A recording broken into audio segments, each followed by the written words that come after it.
네, 오늘은 족저근막염에 대해서 간단 명료하게 설명해 드릴 거예요. 자, 족저근막. 이 족저근막이 뭔지 알아야 족저근막염을 알 수 있겠죠. 족저근막은 발 뒤꿈치뼈에서 시작하여 발바닥 앞쪽으로 5개의 가지로 뻗는 두껍고 강한 섬유띠예요. 엄청 강한 섬유띠입니다. 근육 이런 게 아니에요. 자, 그래서 족저근막염은 그 족저근막에 반복적으로 미세하게 손상이 계속 쌓여요. 그러다 보면은 그 근막을 구성하고 있는 콜라겐이 변합니다. 그리고 스트레스로 인해서 염증이 발생하게 되는 거죠. 족저근막염은 이 염증을 나타내는 말입니다. 자, 그래서 원인은 평평족, 평발인 사람, 그리고 요족, 발의 아치가 엄청 더 높은 사람, 다리의 길이가 좀 다른 사람, 그리고 하태부의 근육이 구축되거나 약화된 사람들, 2차적으로는 당뇨병 또는 관절염 환자 등에서 발생했습니다.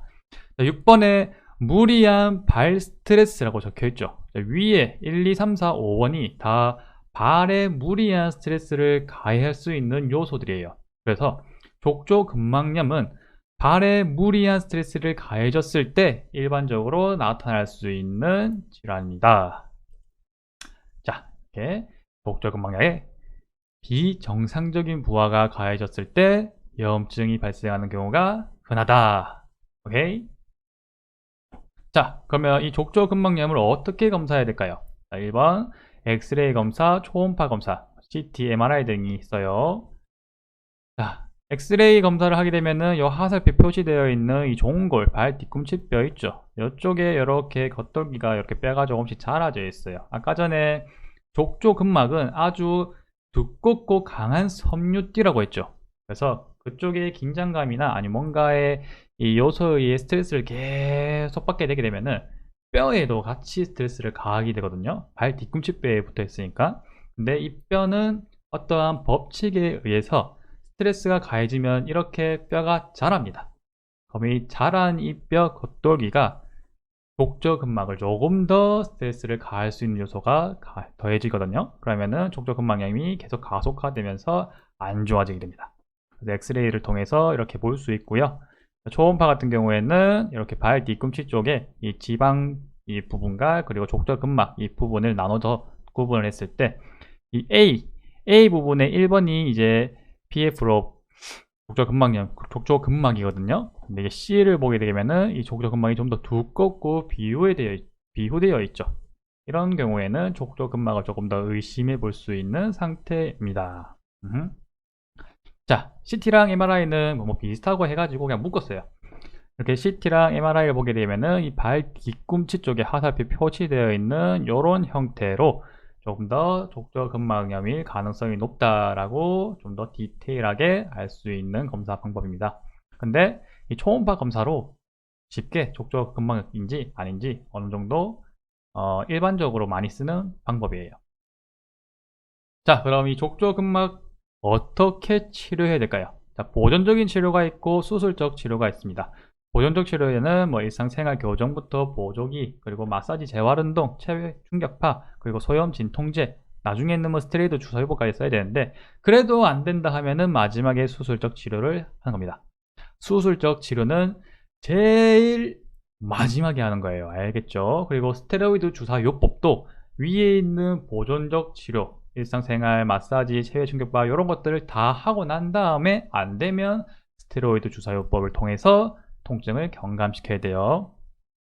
자, 일상생활 교정에는 일단 비만, 몸이 무겁게 되게 되면은 체중이 많이 나가는 만큼 발에 부하가 많이 쌓이겠죠. 그러면 발에 어쩔 수 없이 무리한 스트레스가 가해질 수밖에 없어요. 그래서 족저근막염이신 분들 같은 경우에는 과체중이거나 비만이신 분들이 좀 많아요. 그래서 그분들 같은 경우에는 일단 체중부터 줄여야 된다. 이게 제일 1차적으로 어쩔 수 없는 방법이지만은 필요한 방법입니다. 체중 감소 필요해요. 그리고 요즘 뭐 건강하기 위해서 엄청 많이 걸어요.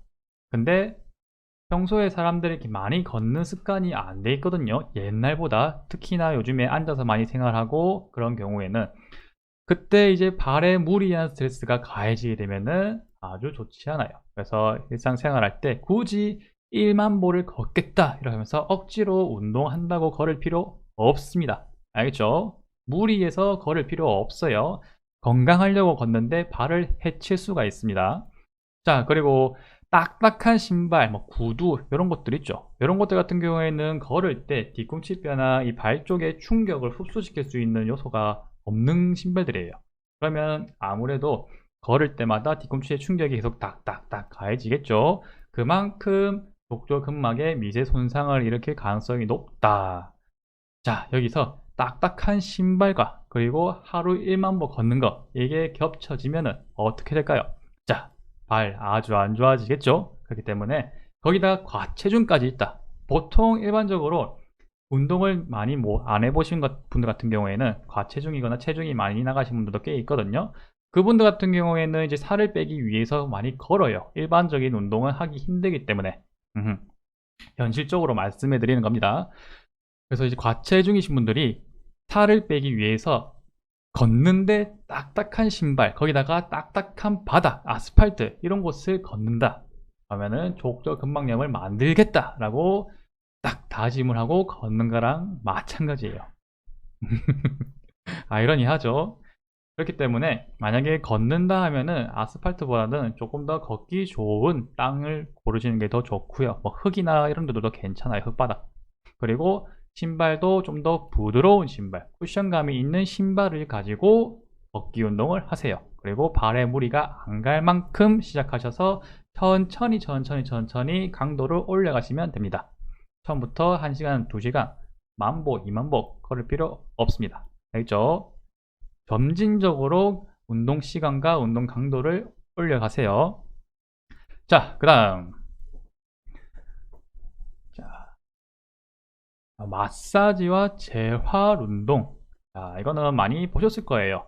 저 위에 보이는 이제 스트레칭 하는 방법이랑 그리고 발목 쪽으로 운동을 해줘가지고 조금 더 발목과 발바닥이 부드럽게 해줄 수 있는 운동, 그리고 발 족저근막 쪽 주변 부위를 이제 마사지 해주면서 통증을 경감시킬 수 있게 해주는 방법입니다. 그리고 뭐 마사지 이런 부분 같은 경우에는 이 통증을 일시적으로 경감시킬 수는 있어요. 근데 제가 제일 처음에 족저근막이 뭐라고 했죠? 아주 두꺼운 섬유라고 했었죠.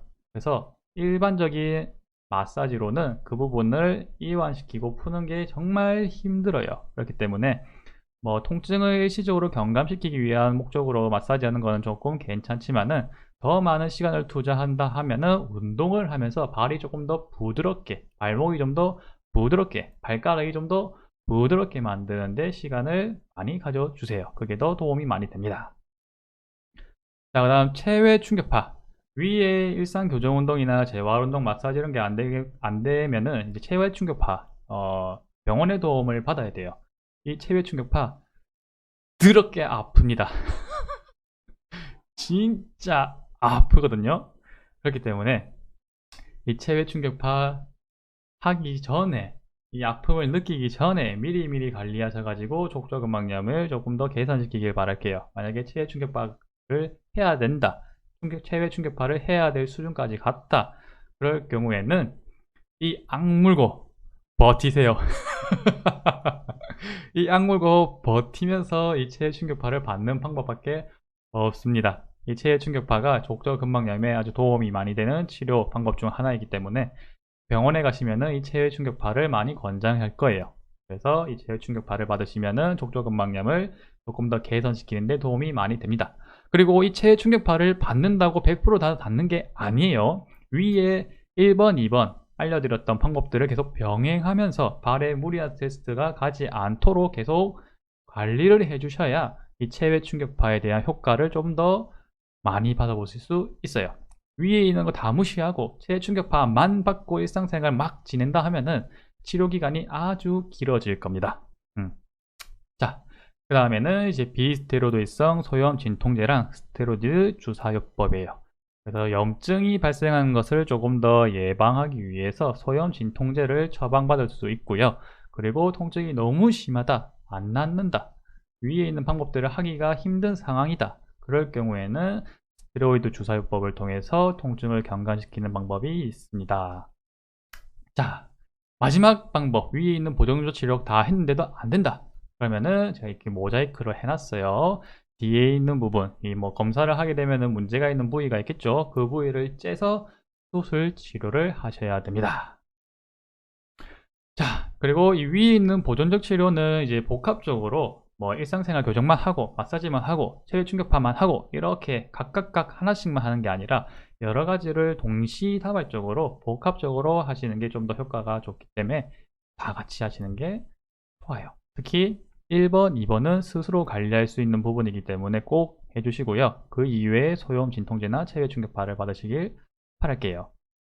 스스로에 대한 노력도 반드시 필요합니다.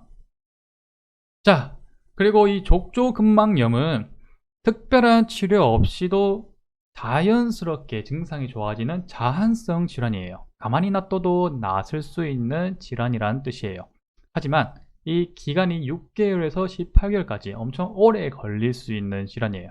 가만히 놔두면은 나았을 수 있지만 오래 걸린다. 왜? 저희는 서서 걷고 뛰고 일을 하거든요. 그렇기 때문에 발에 계속 스트레스를 가할 수밖에 없어요. 그래서 이 자생, 스스로 낫는 이 능력에 한계가 있기 때문에, 그리고 발에 휴식을 줄 수 있는 시간이 한계가 있기 때문에 이 스스로 좋아지는 자한성 질환이지만은 기간이 오래 걸릴 수 있습니다. 그래서 증상이 발생하면 억지로 참지 마세요. 아프면 참지 마세요. 병을 키우면 안 됩니다. 아까 전에 보존적 치료 1번, 2번, 일상생활 교정이랑 마사지, 재활, 운동, 스스로 관리할 수 있는 이 단계의 병원을 가시게 되면은 치료 시기가 엄청 짧아져요. 근데 체외 충격파를 사용해야 되고, 그리고 비스테로이드성 소염 진통제나 스테로이드 주사를 맞아야 될 만큼 증상이 심해진다 하면은 치료 기간이 점점점 길어지게 됩니다. 그래서 증상이 생겼을 때 바로 병원에 방문하셔서 초음파 검사나 아니면 엑스레이, CT, MRI 검사를 하셔서 정확한 진단을 받으시고 치료를 빨리 진행하시는 게 도움이 많이 됩니다. 절대 병을 키우시면 안 돼요. 자, 이렇게 족저근막염에 대해서 간단 명료하게 쭉 다 설명해 드렸고요.